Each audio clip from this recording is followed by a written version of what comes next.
Yo!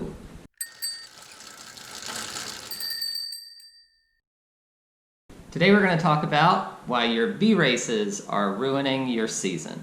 The number one reason why your B races are ruining your season is because they give you a whole bunch of pre-built excuses. And when you show up to anything with a reason why it's not going to go well, then it's probably not going to go well. Number two, you're training through. I hear this one all the time. Showing up to a race after a big week of training or showing up to a Sunday race after a big Saturday of training is almost always a bad idea. And here's why. Do a quick Google search on how to best taper for your race, and you're going to see there are hundreds of different ways to go about it. Tapering is hard. For many athletes, it's the hardest part of the whole training cycle. So why not practice it?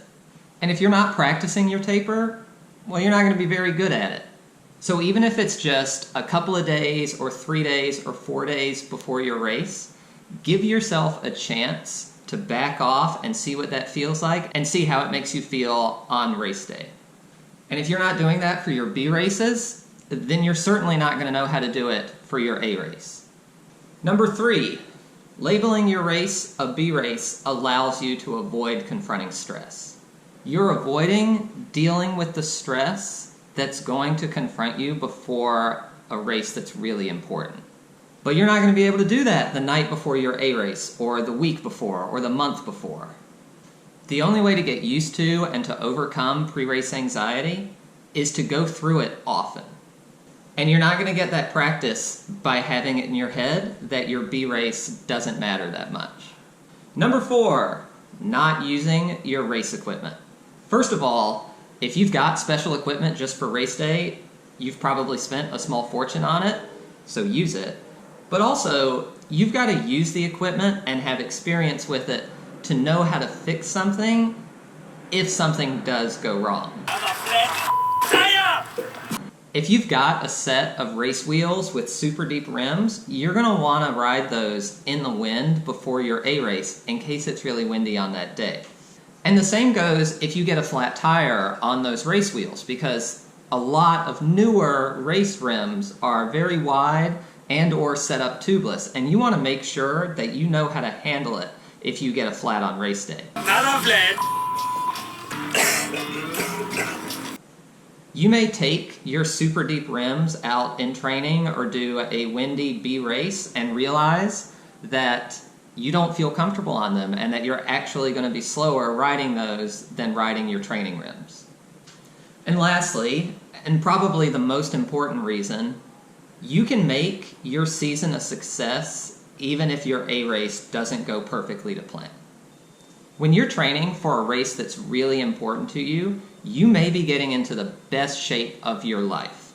And signing up for something 3, 4, 5, 6 weeks before that main goal gives you a chance to go out and use that fitness and set a PR and have a great day that you can be really, really proud of, even if your main goal doesn't go perfectly. You can't control everything, and it's a reality of life that no matter how much you prepare and how much you care about that main goal, you may catch a cold on the travel there, and it may set you back from achieving your goal. But by signing up and racing an event a little bit before that, you get to take advantage of 99% of your fitness and give yourself a couple of shots at doing something that makes you really, really proud. So obviously, you're not going to be in peak shape all year long, but that doesn't mean you should just give up on trying to do your absolute best at the events you've signed up for.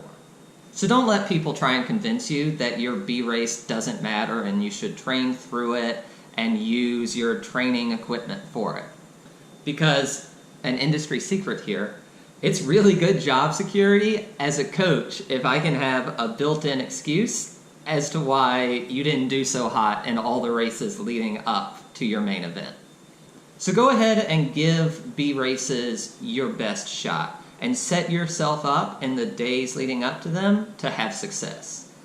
And this applies to all different types of endurance events and disciplines, whether it's triathlon or road cycling or ultra marathons or gravel grinding. So give yourself a chance to practice all that pre-race anxiety and a shot at having another successful result that year before your main event.